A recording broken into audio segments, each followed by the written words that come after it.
Matumaini yangu kwamba mzima popote pale ulipo siku hii ya 16 mwezi wa Disemba mwaka 2025. Kwa namna hiyo nikikusabai na kukaribisha katika awamu hii ya upeo wa TV47, na hii leo kumbuka pia ni siku ya ukumbi wa siasa, tukiangazia safari ya kuelekea Singapore kama taifa, kama alivyoahidi Rais William Ruto hiyo jana akizindua mchakato huo moja kwa moja. Nitakuwa nikizungumza na aliyekuwa seneta wa Mandera Bilokero, na pia ambaye ni mchanganuzi wa masuala ya uchumi, kusikia kulikoni, ni hatua gani tumepiga, ni kipi ambacho kinaweza kutuzuia kufika kule.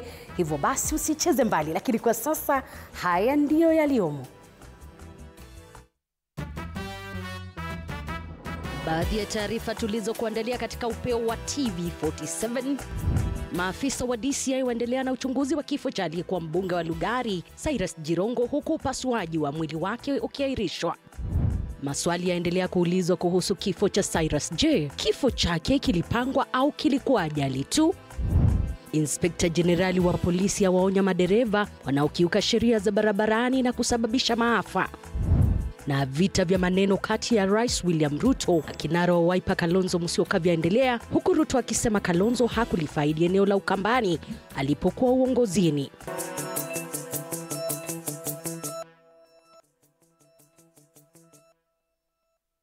Naam, karibu popote pale ulipo katika kaunti zote 47. Jina langu Elizabeth Mutuko, kwenye meza ya lugha ya ishara yupo Roda Nyamayo. Unawasiliana nasi kwa 22047, mitandao ya kijamii @TV47 Kenya pale Facebook, na ukurasa wetu wa X. Kauli yako siku zote inakubalika. Moja kwa moja ni kwamba Inspekta Jenerali wa polisi Douglas Kanja ametoa onyo kali kwa madereva hususan wa magari ya usafiri wa umma, huku akiwaomba kuzingatia sheria za barabarani wakati huu wa msimu wa sherehe za Krismasi, na kusisitiza kuwa yeyote atakayekiuka sheria za trafiki atakabiliwa na mkono wa sheria vilivyo.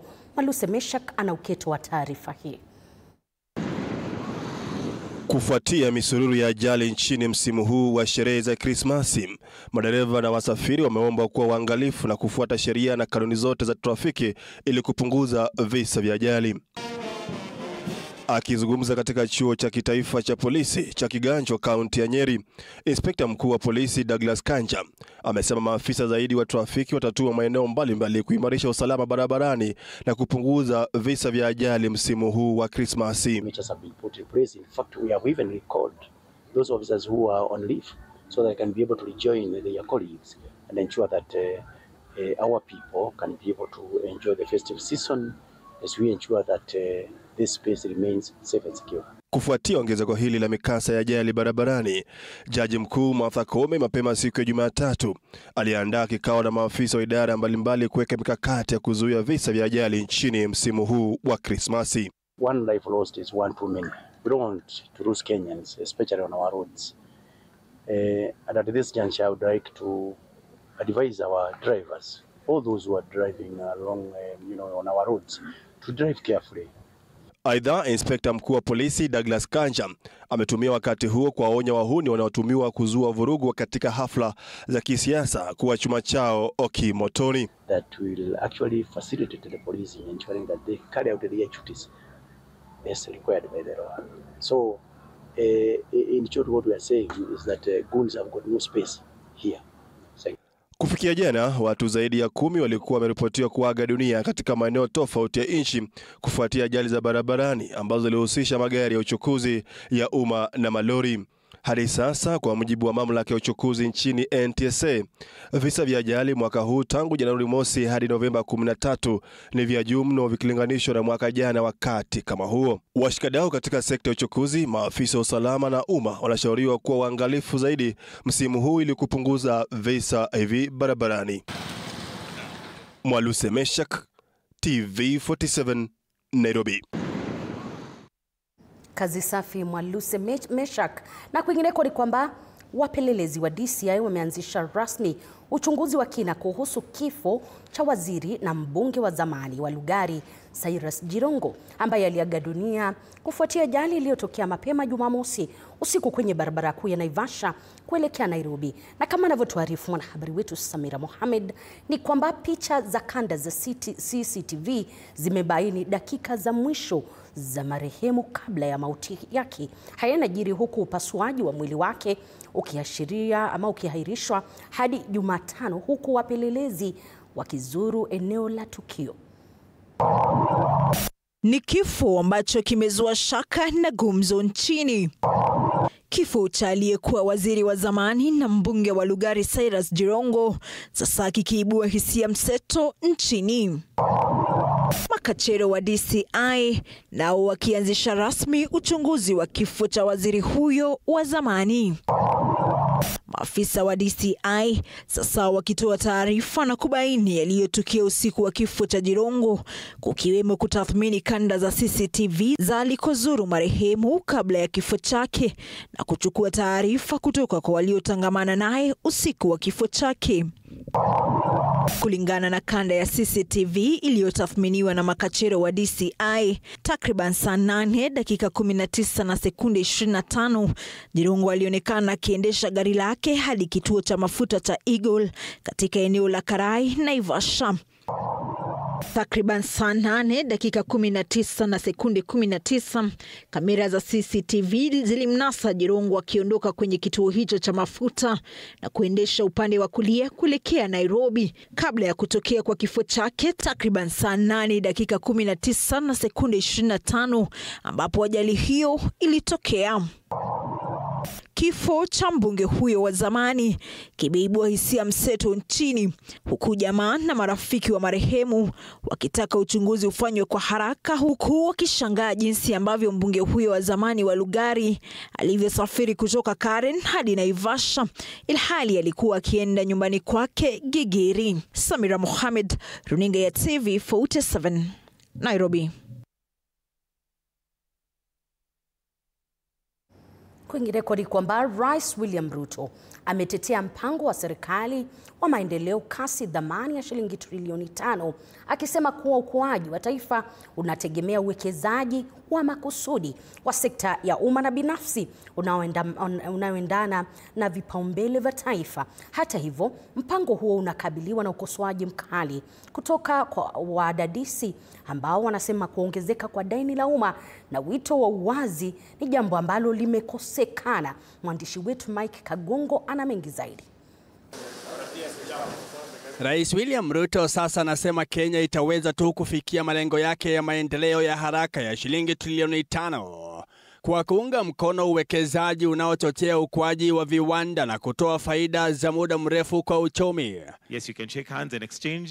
Akizungumza saa chache baada ya baraza la mawaziri kuidhinisha rasmi kuanzishwa kwa hazina ya kitaifa ya miundombinu pamoja na ile ya ustawi wa taifa, rais amesema ushirikiano na sekta binafsi ni muhimu katika kuhakikisha maendeleo, huku akipunguza shinikizo kwa fedha za umma. In this context, allow me to situate today's project within our broader 5 trillion bold national ambition to take Kenya to a first world economy, which we have unveiled as a deliberate pathway to achieving Kenya's economic freedom.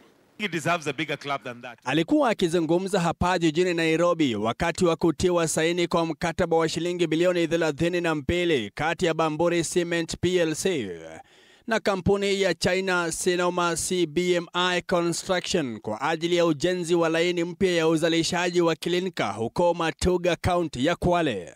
Mradi huo unatarajiwa kuongeza uwezo wa uzalishaji viwandani, kusaidia miradi ya miundombinu ikiwemo mpango wa makazi nafuu, kubuni ajira na kuimarisha minyororo ya ugavi wa ndani ya eneo la pwani. The Government of Kenya therefore views today's investment not only through the lens of capacity expansion, but also as an opportunity to embed cleaner, more efficient, and low carbon production technologies.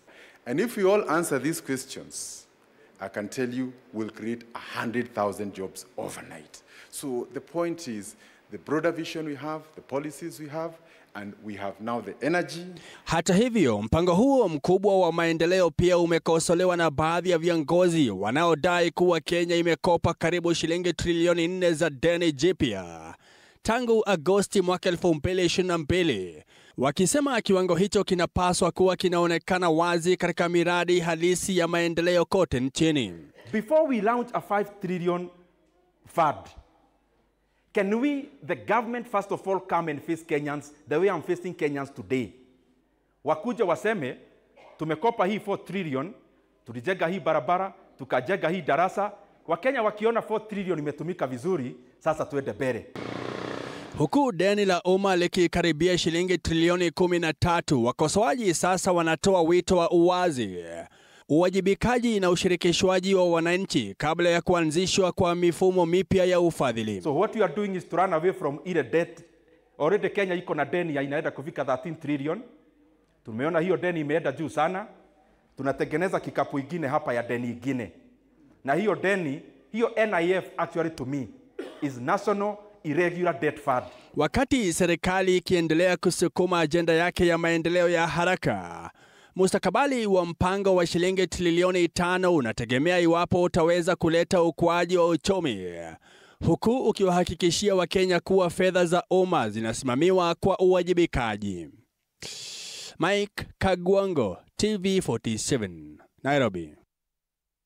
Na Rais William Ruto kwa mara ya pili amemsuta kinara wa Wiper Kalonzo Musyoka kwa ukosefu wa maendeleo katika eneo la Ukambani, hasa eneo la barabara ya kuenda nyumbani kwake Seikuru, licha ya kuwa makamu wa rais, bunge na waziri. Rais Ruto aliyezungumza katika kaunti ya Turkana vilevile amepuuzilia mbali matamshi ya Kalonzo hapo jana kwamba alizindua ujenzi wa barabara ya Kibwezi Seikuru na pia Maua. Mwanahabari wetu wa masuala ya siasa Apollo Kamau analiangazia swala hili kwa kina. Rais William Ruto kwa mara nyingine tena akiwa katika kaunti ya Turkana alilenga shabaha yake kwa kiongozi wa chama cha Wiper Kalonzo Musyoka, akidai hana lolote la maendeleo kujivunia alipohudumu kama makamu wa rais, baada ya Kalonzo kujitetea hapo jana kwamba alizindua barabara ya Kibwezi Seikuru na Maua. Wacha mimi nimwambie huyo jamaa, wacha nimpashe. Hiyo barabara ya kutoka Kibwezi, and you people, you have facts, you can Google. Kwa sababu wajinga wameisha Kenya bwana. And the internet never forgets. Mimi nataka mgoogle. Tarehe 6 December 2016, mimi na Uhuru Kenyatta tulikuwa Kibwezi, tukilaunch barabara ya Kibwezi Kitui kwenda Mbondoni. Hiyo barabara huyo jamaa anasema alilaunch. Tafuta watu wajinga my friend, waambie hiyo story. Kalonzo hapo jana akihutubia viongozi wa chama katika makao makuu ya Wiper hapa Nairobi alilazimika kujitetea kutokana na matamshi ya Rais Ruto siku ya Jumapili katika kaunti ya Kiambu kwamba hakuna lolote alifanyia Ukambani, ikiwemo barabara ya kwake nyumbani Seikuru, kaunti ya Kitui. Nataka Ruto akanushe kwamba Sino Hydro is a Chinese contractor whom I launched to construct the road from Kibwezi to Mutomo to Kitui to Mwingi to Seikuru to Maua, na hiyo barabara ina link Ethiopia with Mombasa. Number 1, Ruto akiendelea kunoa makali yake dhidi ya Kalonzo, akisema hawezi kufanyia Kenya lolote kutokana na rekodi yake ya miaka 40. In 40 years haujajenga barabara ya kwenda kwako. Unahitaji miaka ngapi? Kwa sababu 40 inaonekana ni kidogo. Unahitaji miaka 100 ngapi ndio uweze kujenga barabara ya kwenda kwako? Na kama unahitaji miaka 100 na hii ya Wakenya, si utahitaji miaka 1000 ndio uweze kupanga ya kwenda kwa Wakenya wengine? Huyo mtu wako na akili kweli? Rais William Ruto alikuwa Kiambu. Badala ya kwenda kuabudu, alifanya mimi ni subject. Aninashambulia mimi. Anasema mahali inatokako hakuna barabara. Nimekuwa kwa uongozi miaka 50 hata hajui kufanya hesabu. Chanzo cha malubano hayo ni baada ya Kalonzo kumsuta Rais William Ruto siku ya Jumapili na kusema kuwa mradi wake wa shilingi trilioni 5 kufanya Kenya taifa lililostawi ni ndoto. Apol Kamau, TV47. Bila shaka taarifa hiyo safi yake Apollo Kamau inanipa nafasi mimi kupokea kikombe cha maji. Kumbuka leo tunadadavua safari ya Singapore, kujua kulikoni, ni kipi ambacho kitatuwezesha kufika kule kama taifa, wakati ambapo Rais William Ruto anaendelea kutetea hili. Hivyo basi usicheze mbali, manake mgeni wangu ambaye ni alikuwa seneta wa Mandera Bilokero tayari yupo studioni.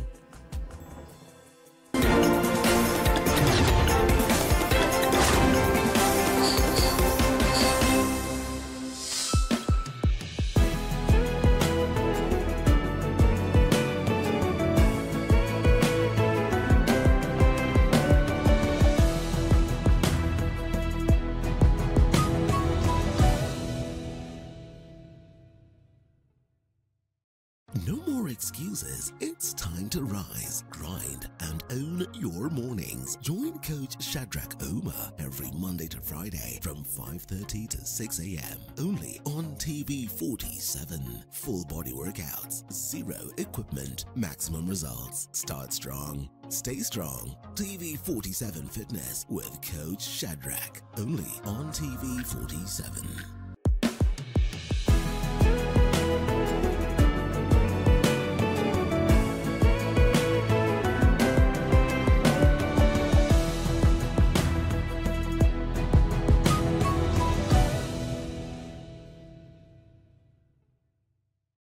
Looking for the perfect way to kick off your weekend? Pole. Hiyo ni salamu ya Mluya kabisa. Tune in to Friday with Betty, the most exciting show on TV. Betty, one tear gas. Betty, I don't know where this guy's going. From the latest news and trends to unforgettable moments.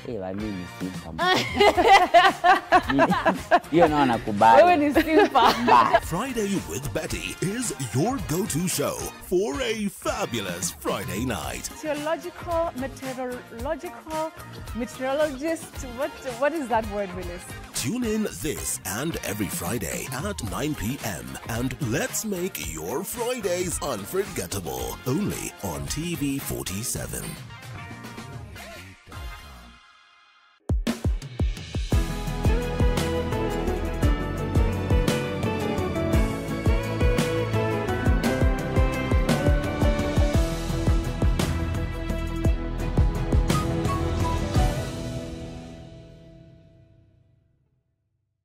Enjoy uninterrupted live streaming of your favorite programs on TV47 and Radio 47 on the go with our new mobile-friendly website. Experience the future of broadcasting. Visit www.tv47.digital or scan this QR code and stream your way to endless news and entertainment. Welcome to the home of untold stories.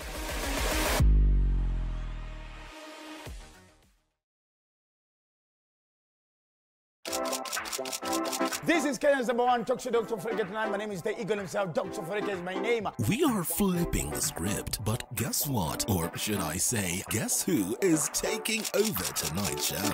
Anyway, furahia umekaa na kasukuma. CP unit ni Punet.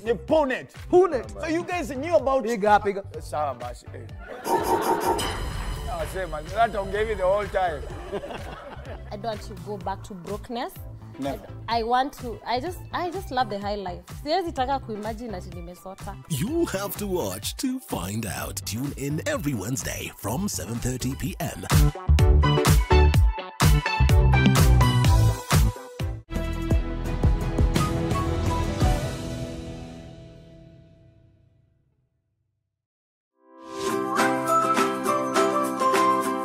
Next time you need fresh lemon juice, microwave a lemon for 7 to 10 seconds. Then roll the lemon back and forth under your palm on the counter. When you squeeze, you'll get more juice from the lemon with way less effort.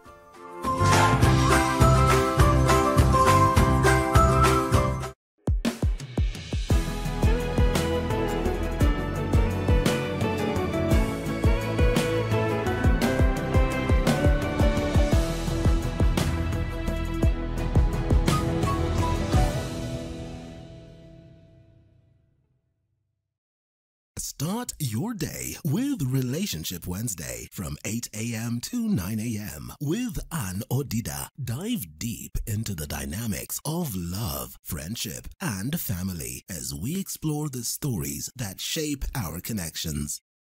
Then, satisfy your appetite with Tasty Wednesday from 9 a.m. to 10 a.m., where Anne serves up delicious recipes, cooking tips, and the latest food trends to inspire your next meal.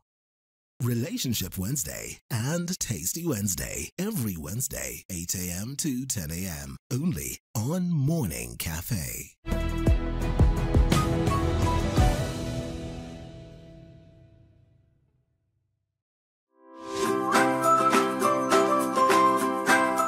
Your nose alone won't always tell you if your eggs have gone bad. To find out, gently place uncooked eggs in a bowl of cold water. If an egg sinks to the bottom, it's A-OK. If it floats, it's seen better days.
Karibu tena mpenzi mtazamaji. Na viongozi wa kidini katika kaunti tofauti zikiwemo Mombasa, Bungoma na Kiambu wamejitokeza kupinga mswada wa udhibiti wa asasi za kidini wa mwaka 2024. Viongozi hao wanasema mswada huo ni tishio kubwa kwa uhuru wa kuabudu na unaingilia mamlaka ya taasisi za dini. Wakati huo huo, wamekemea matumizi mabaya ya madhabahu na mavazi ya kikuhani kwa maslahi ya kisiasa. Kwa muda sasa, viongozi wa kidini nchini wamekuwa wakipinga mswada wa udhibiti wa asasi za kidini, wakisema unatishia uhuru wa kuabudu na mamlaka ya makanisa. Mambo ya kiroho yanaongozwa na Mungu, hayaongozwi na sheria. Na sasa sauti za upinzani zinaendelea kuongezeka kutoka kwa viongozi wa makanisa nchini, wakionya dhidi ya kile wanachokitaja kuwa kuingiliwa kwa uhuru wa dini. It is unconstitutional and it shall not see the light of the day because we shall contest it. Viongozi wa makanisa wanadai kuwa mswada wa kudhibiti asasi za kidini haujalenga mizizi ya tatizo la itikadi kali, bali unawalenga waumini na wahudumu wa Injili. Kama kuna shida yote katika uhuru huu wa kuabudu, basi let them use through umbrella bodies. Viongozi hao pia wameeleza masikitiko makubwa kuhusu matumizi mabaya ya mavazi ya madhabahu na watu waliokodishwa kisiasa, hali wanayosema inavunja heshima na dhamani ya wito wa kikuhani. Tungesema ya kwamba kila mtu awe kwa michezo ya kuigiza, awe katika serikali, awe katika siasa ama mchungaji, mavazi ya kanisa iheshimiwe katika njia yote ambayo inafaa. Na kila mtu anayekuja katika maeneo haya aheshimu hilo jina, kwa sababu unapotusi nabii umetusi pia kanisa. Viongozi hao wamesisitiza kuwa mswada huo unaonyesha dhara kubwa kwa jamii ya waumini kwa kujaribu kufanya dini kuwa idara ya serikali chini ya udhibiti kamili wa serikali. Na hivyo ndivyo wanadhoofisha taifa. Maana kanisa lisiposimama, basi na taifa liko kwa shinda, limeanguka. Inatoka kwa watu kwa sababu wao wana shida vya ajabu. utanitafutaje niende kutafuta audit? Itakuja audit 1000 ambao nimetoa 500 mimi. Wakati huo huo, Baraza la Kitaifa la Makanisa nchini NCCK linaendelea kutoa wito kwa wachungaji kukataa kuruhusu wanasiasa kutumia maeneo ya ibada kama majukwaa ya kampeni za kisiasa. NCCK inasisitiza kuwa maabadi yabaki kuwa maeneo matakatifu ya maombi na si ya siasa. Susan Locho, Runinga ya TV47, Nairobi. Na shirika la kutetea haki za binadamu Vocal Africa limeibua upya wito wa uwajibikaji kuhusiana na madai ya ukiukwaji wa haki unaohusishwa na kikosi cha mafunzo cha jeshi la Uingereza humu nchini.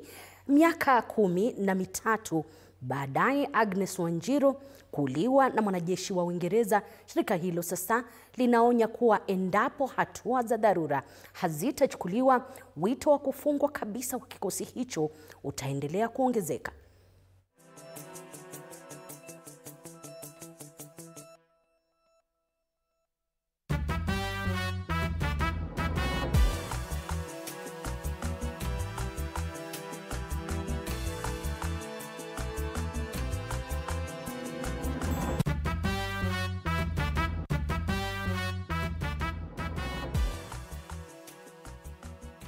Kwingineko ni kwamba waziri wa afya Aden Duale ametoa onyo kali kwa madaktari dhidi ya kuhamisha wagonjwa kutoka hospitali za umma hadi hospitali zao za binafsi, akisema huu ni ulaghai mkubwa. Na akizungumza wakati wa uzinduzi wa kitengo cha kutibu wagonjwa walio katika hali mahututi ICU katika hospitali ya Chuka, kaunti ya Tharaka Nithi, waziri Duale ametangaza kuwa kuanzia Januari mwaka 2026 wizara ya afya itaidhinisha sheria mpya ili kuchukua hatua za kisheria dhidi ya madaktari wanaofanya kazi katika hospitali wanazomiliki wakati ambapo wanafaa kuwahudumia wagonjwa katika hospitali za umma. Kenyatta iko na 26 theaters. Unaenda kwa upasuaji unaambiwa rudi baada ya mwezi 2. Iko na ngapi? 26 theaters. Okay, ukikubali daktari anakufuata nyuma anakuambia, lakini ukienda ile private hapa town nitafanya kesho.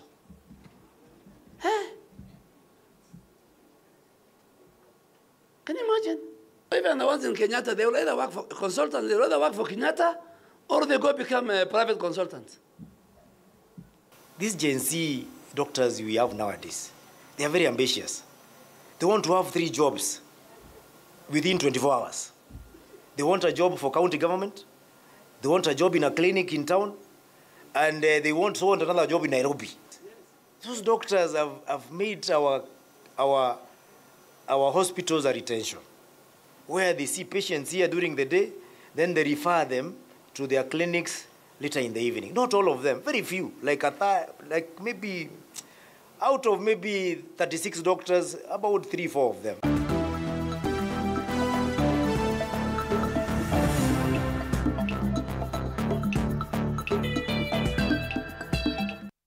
Tukidunda viwanjani ni kwamba timu ya taifa ya Kenya ya mchezo wa rollball imeendelea kutamba kwenye mashindano ya dunia ya mchezo wa rollball yanayoendelea jijini Dubai baada ya kuandikisha ushindi wa mabao 18 kwa nunge dhidi ya Poland. Hapo jana Kenya leo imeitandika Pakistan mabao 18 kwa mane kwenye mechi ya pili ya mashindano hayo. Baada ya mechi hiyo sasa wanajiandaa kuchuana na Sri Lanka kwenye mechi yao ya 3 ya makundi, huku wakilenga kutetea ubingwa wao.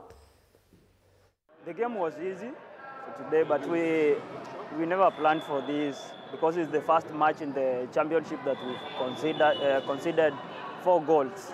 Yeah, we had a lot of energy, having changed the whole team in the second half, because the first half we had a different team, then the second half we changed the whole team. We had energy and the team as well blended, so it worked for us. Na kwingineko ni kwamba Al Aziz FC, Kemu FC, Black Panthers na Dunga FC wameanza vyema mashindano ya Bingwa Fest ukanda wa kati baada ya kushinda mechi zao za ufunguzi zilizochezwa kwenye uwanja wa Meru School na Kaaga, kaunti ya Meru. Al Aziz FC waliibuka na ushindi wa bao 1 kwa 0 dhidi ya Lolomarik, huku Black Panthers wakijipatia pointi 3 kabla ya mechi yao dhidi ya Tulivu FC kusitishwa kufuatia uamuzi wa refa.